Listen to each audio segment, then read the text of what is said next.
This is BMI Redefined with Jen and Mo. All right. Welcome to BMI Redefined with Jen. And Mo. Yay! Hey, everybody. Welcome back. Yes, we are back and happy to be here to talk with you about a whole new set of topics. What are we going to do, Mo? We are going to, first of all, start with the age or the time. Yeah, the age of anxiety. Ooh. So, yeah. That's you ever feel timely. anxious? Yeah, like right now. I know, right?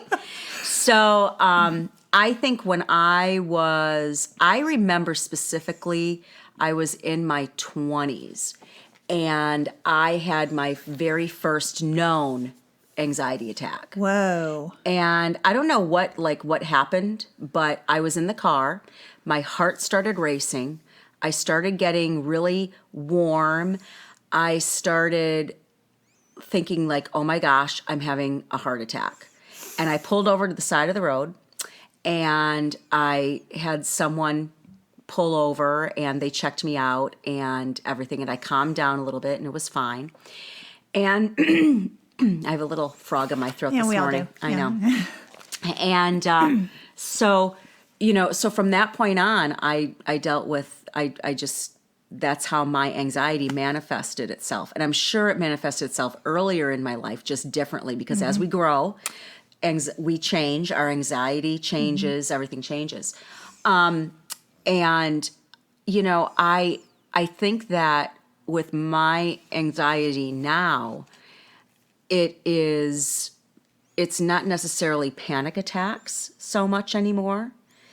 It's just anxiousness feeling, like I'm on edge. Okay, so a feeling. It feels like it's hormonal. Now that I'm Yeah. reaching 50 years old. Oh my God. And, I'm half a century old almost. And so it's going to change, right? Right. As your body changes. Well, yeah, as your body changes and there's physiological ramifications or responses to different anxious situations or events that come up in our lives. But then how do we process that? I mean, it's like you talked about, it's a mental process of, what's happening? And you're wondering, why is my heart racing? What's going on? Right. But as we get older, even we've talked about this in the past, how do we deal with these situations? Right. And what is our response mode when these feelings come to mind? Right. And, and when I was in college, I think it was in graduate school, there were a couple of times when I would wake up in the morning, but I was fully awake, but I couldn't move. And I felt like I was like in a dream almost. And I went and I talked to a counselor about it. She goes, well, that's anxiety. I did not know that. Well, but it made me feel less anxious to know that, okay, this is something that people deal with. This is something that people have. Don't worry about it. You're fine. And knowing that others are going through the same thing it takes away the anxiety of the anxiety. Does that make sense? Yeah, it does. And actually, it's a very subconscious thing or emotion, because I know whenever I've been in school, I will have the dreams about when you're in school and you realize there's a class on your schedule that you didn't know about till final exam week or things like that. And only when I've been in school all through the years, and then I took a break to work and then went back to grad school for the doctorate and all that, I started having those dreams again. So there's something subconsciously here working within ourselves that's realizing certain situations in our lives, and I believe it's bringing about some type of response or reaction within ourselves, whether it be emotionally, mentally, spiritually, physiologically, in some way, right, and even in a dream state, if you will. Well, and I was just going to say, I think that there's totally something behind dreams,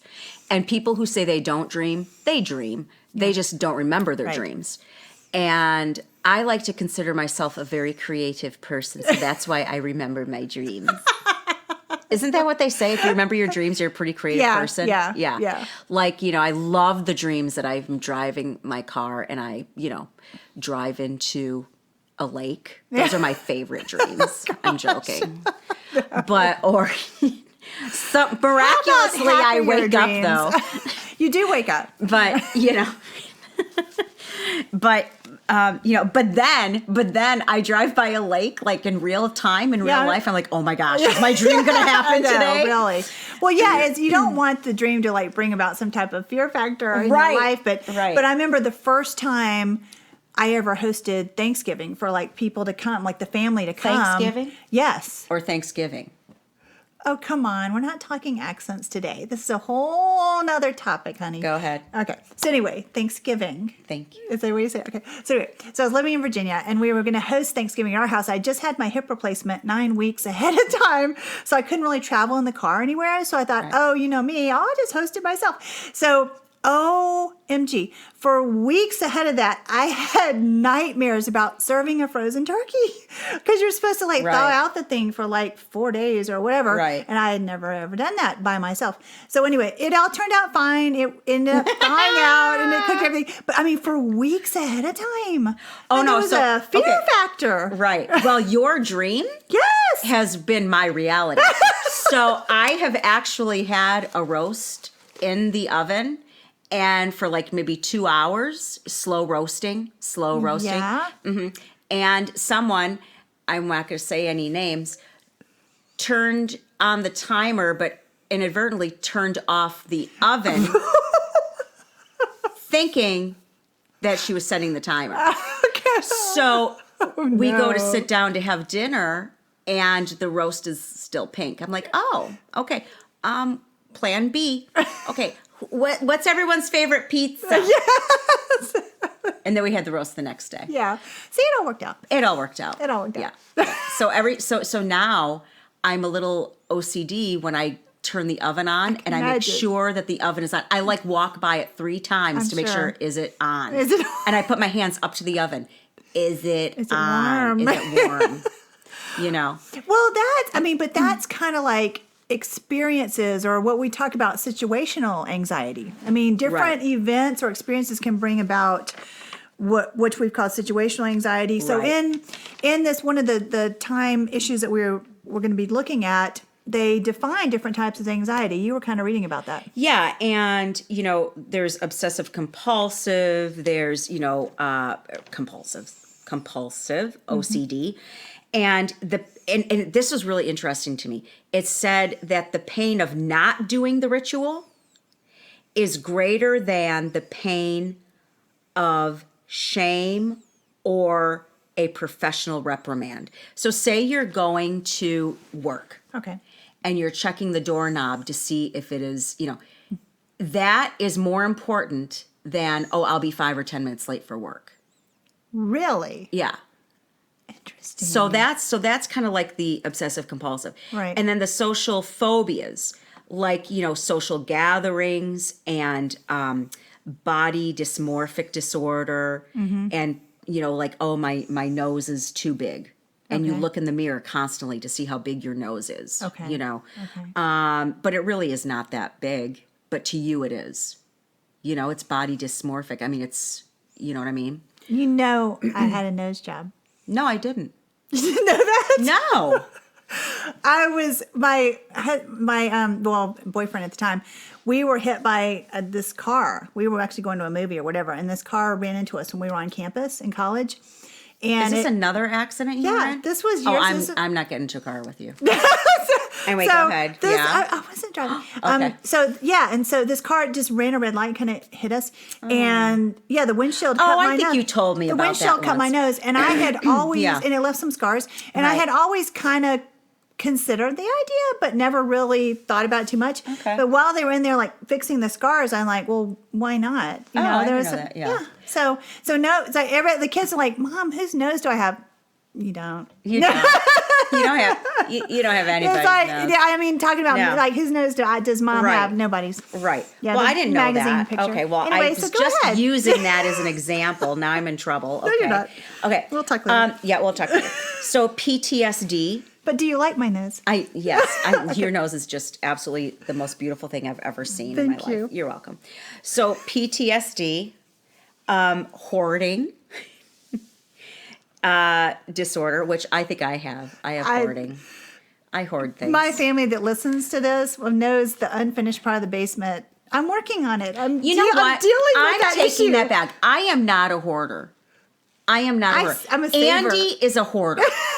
Andy has taxes of his grandmother's that he still has from like the 1930s. And you know what? That's hoarding. Nostalgia. That's hoarding. That's nostalgia. That is not nostalgia. That's hoarding. We'll talk later. Anyway, so panic disorder, which I definitely deal with, and phobias of like snakes and spiders and rodents, disease and heights. And I think we all kind of have a little bit of that going on. Right. You know, a little Oh, yeah. I think, aren't there TV shows like The Fear Factor and all that where they try to help you accomplish some goal dealing with your fear of whatever, spiders or whatever it is. Yeah, whatever. Yeah. You'll never get me to be 100% safe with rodents ever. Like mice and rats and things like that, there's absolutely no way. From the lady who posted on Facebook a hedgehog with its belly getting rubbed yesterday. Well, that's because different. wearing little 'Cause it was slippers cute. because you thought it was cute. Well, right. But I also put on there that I don't like rodents. You did, but it was cute. It was cute. You know. Are you ever afraid of like dying? Like getting a disease and dying? I am. It's crossed my mind, but I don't know. After the car wreck, I don't know. I have a little different perspective on that, but I've thought about it. And would you be like I don't know, my brother and I used to talk about this. Like, would you just hang with your family and just go through it there, or would you just sail away to Bimini or something and just live it out on a desert island? I don't know. Yeah, I don't know. I hadn't thought about it. Yeah. I don't know. Sometimes I'm getting my head. Yeah. But that's part of my problem. Yeah.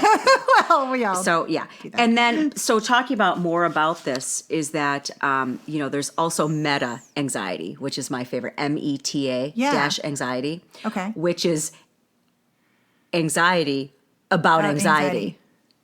So you're having anxiety about having anxiety. Right. That's like the worst, isn't it?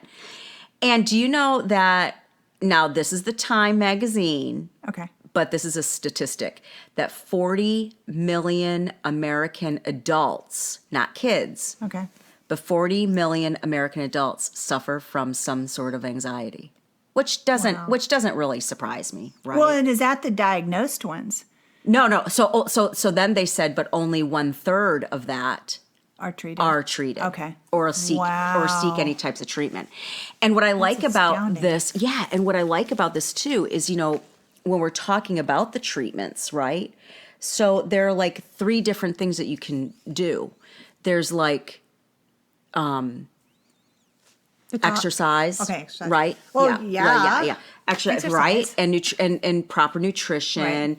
And, and then like spirituality, like people who are anxious, they probably deal with a lot of, not a lot of, but they probably go in thinking, okay, I'm going to go to church more, or I'm going to pray more. Meditate more. Think of a higher being or something more than me to help take care of this. I'm meditating right now through this. Oh, that's what that heavy breathing is. Yes. Okay, got it. I knew you were a heavy breather. Would you stop? Okay. Anyway. You're always making fun of me. Well, that's okay. Oh, pets. Oh, okay. Emotional support. What would you do without Vesper? Oh, and Rosie. Oh, my world would not be complete. No. And you with the girls and Brownie. Right. Yeah. Like Rose and Daisy and Brownie. Right. They drive me nuts. But you love it. But I love them. Yesterday they went to school and I came home and none of them were there to greet me. Yeah. And I was like, oh, I miss my little buddies, my family, my little girls. Yes. So pet therapy is really important. And, we have Andy's mom living with us and she's almost 80.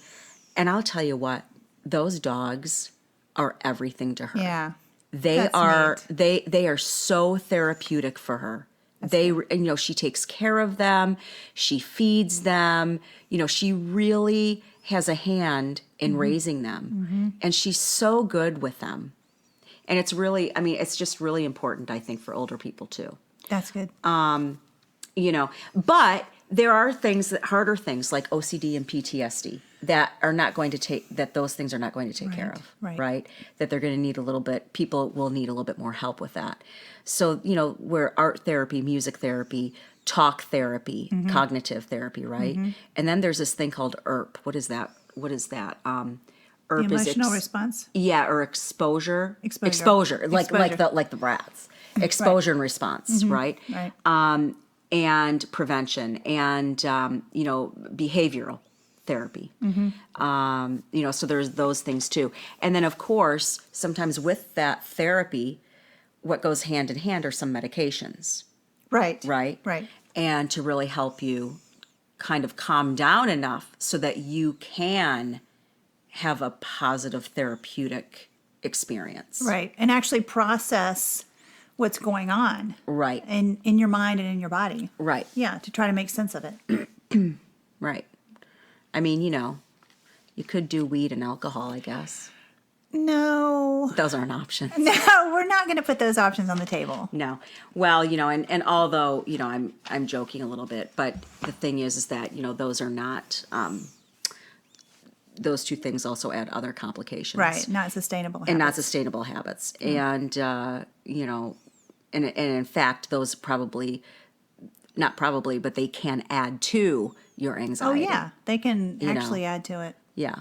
I mean, it might feel good right there and then, but then a couple of hours later or the next morning, you're like, oh, nothing's changed. Reality, yeah. And I still feel like crap, right?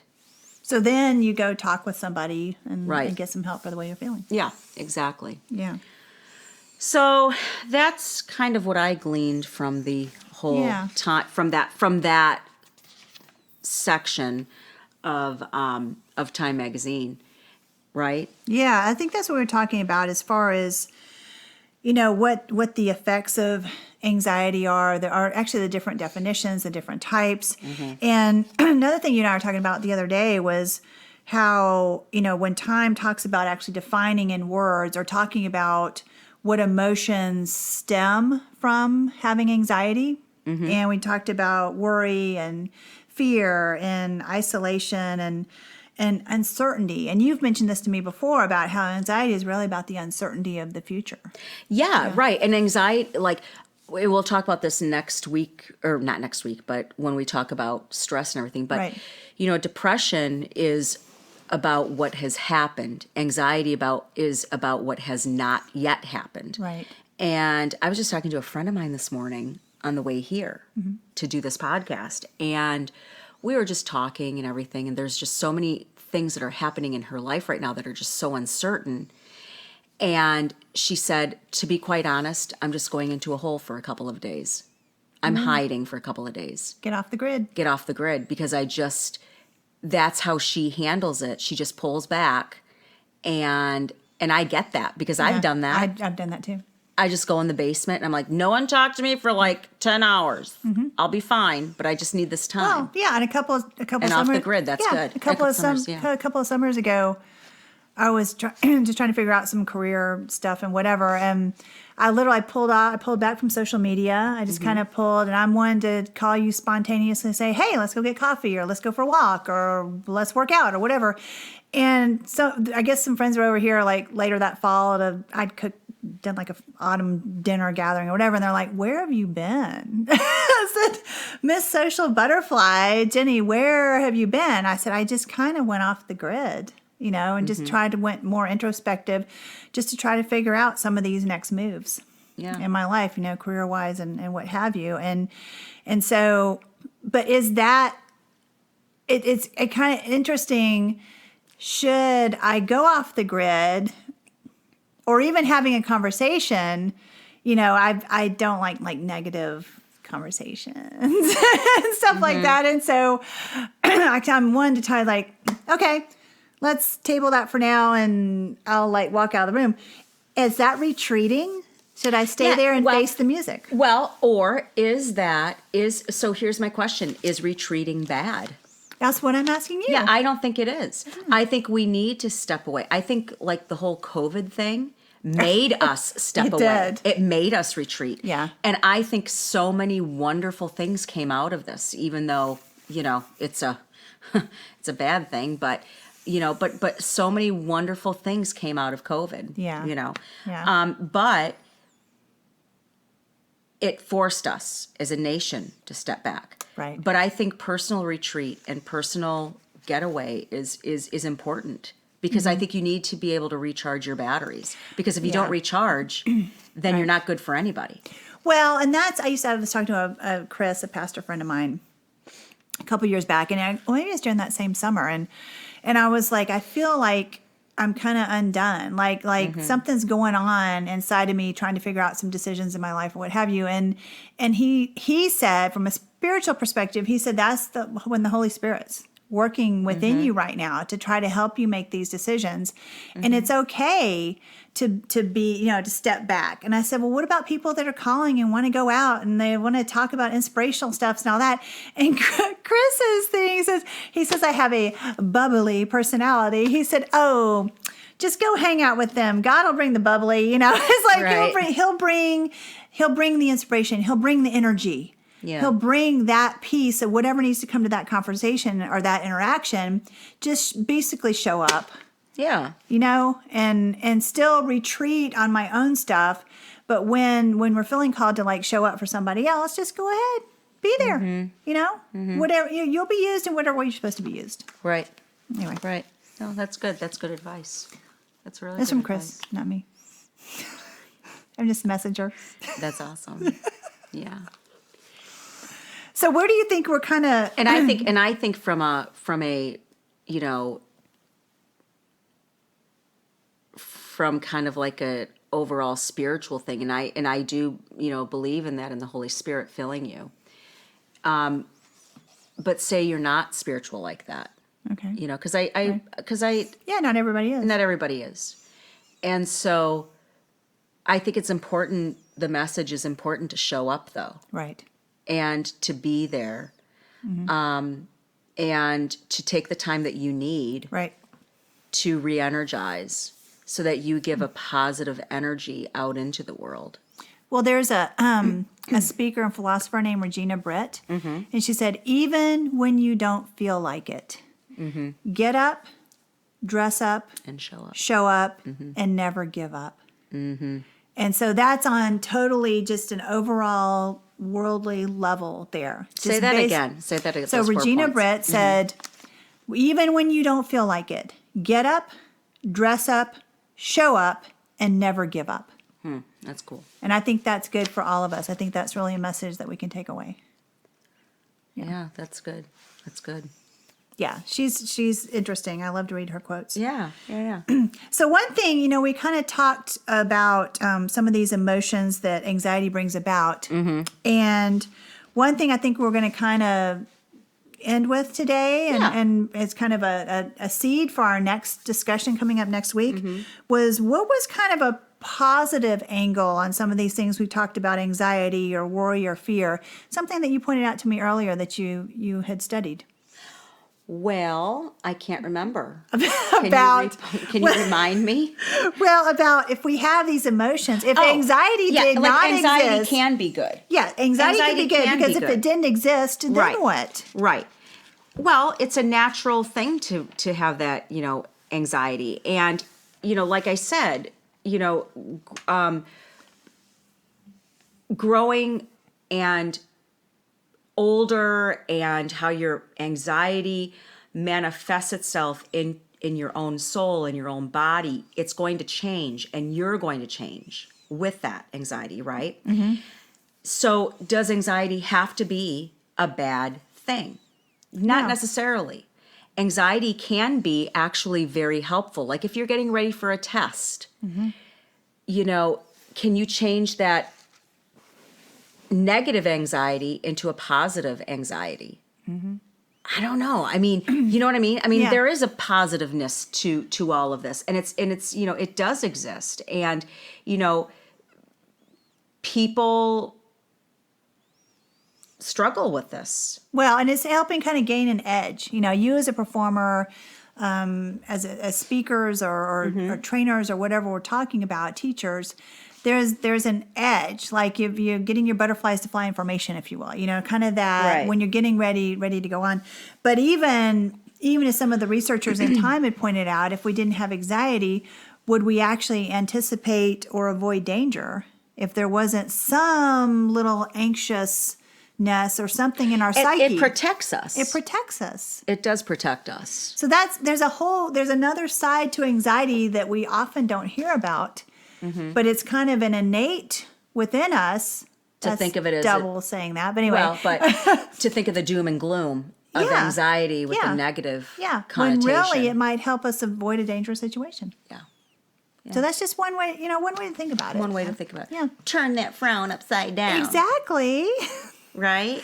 So I think this has been awesome hanging out today, kind of getting back on track, getting back in the thick of all this with BMI Redefined and figuring out where we're going to head next week, actually. Yeah, so, next week. And I think what we're going to do next week is we are going to continue with this, and we are going to be talking about really kids in this. Right. And, defining the disorder, we kind of did today a little bit.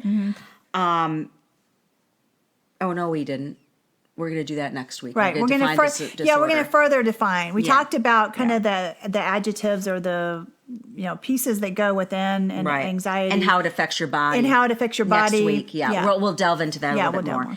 And how fear can fuel you. Right. Like that positive, right. And then the next time we'll talk about kids and anxiety, and there's a lot going on with that. Absolutely. And then it's totally multi-generational, these whole conversations. And then we'll bring someone in to talk about the treatments. Because we're not really equipped to do that. No. And I guess the biggest thing that we want to leave with you guys and what we'll talk about is that no matter what it is, you're not alone, because someone is always dealing with something that you are dealing with. Absolutely. Right? Yeah, no doubt. And it's important to know that you're never alone in any of this. Right. It's like when you told me that you had some anxiety, I'm like, oh yeah, I am not alone. No. I am not alone. No. We're all in this together. We're all in this together. And, but those are some things that we can talk about and that we will be talking about. Yeah, so. Absolutely. Okay, cool. It's been good. It's been good. I've had enough coffee today. I think I need some water. I'm thinking water. Yeah, that's where some water. Headed. Yeah. Getting a little parched. Yes. A little parched. So, well, good. Well, this has been fun. It has been fun. Yeah. And thanks for everybody for joining us today for BMI Redefined with Jen and Mo. Yes. All right. We'll see you guys next time. See you guys next week. Next week. Yes. Yes. Bye. Bye.